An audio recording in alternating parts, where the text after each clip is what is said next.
All right, now have a look at this. Take your time, because it'll take a few seconds for your eye to get used to what you're looking at. Oh, just have a look. You'll love this.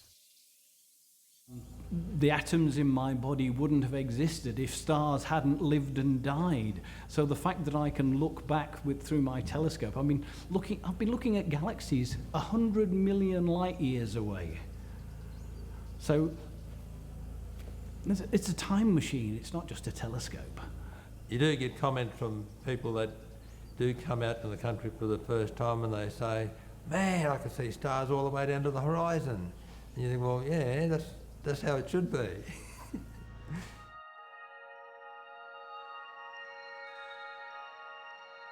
For every extra amount of light that society emits, we lose a bit of the light in the sky. Light pollution is the right term, because just like anything else is pollution, light leaking is affecting the atmosphere and polluting it. And it's not just for observing, for telescope observing effects. Of course, light affects native wildlife and various other things, and they say it affects behaviour in children as well. I learned a little song when I was at Sunday school about this little light of mine, one little light, letting it shine. If you fly over the country, like I've done at night, and you can see a homestead that's got one light on for miles. So if you've got that from 1,000 houses in one area, you can imagine how much light that's giving. Human beings evolved living in the dark. And yes, we clustered around fires for warmth and security, but our brains aren't geared to perpetual daylight. They don't know what you're talking about. They all seem to understand climate change, global warming, but light pollution, what's wrong with the light? And so, because they don't understand it, that's why they're scared of it.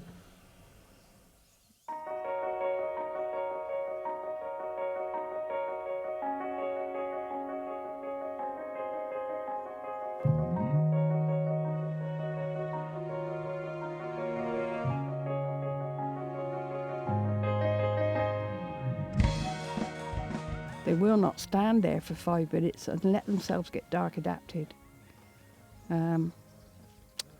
100% dark adaptation takes you about an hour, but you're 90% adapted in about 5 to 10 minutes, depending on your eyes. Out here, there is enough light from the galaxy without a moon to walk around safely. And there is a lot of sloppy lighting. And so we've got all that light coming up, that's just been wasted. Where you put a shielding over top of it, the light then goes down. All that light's still good for you, for security and for your social activities, but it's not leaking up into the sky and saves you a lot of money given the cost of electricity bills these days. Anything you can do that can save energy has to be a good thing as well. From my point of view, the single thing is if I bring a young person out here, a bunch of kids out here, and I get them to lay down on the mat on the ground and look up at our skies and the Milky Way, and they feel like they can touch it. It is like diamonds in the sky.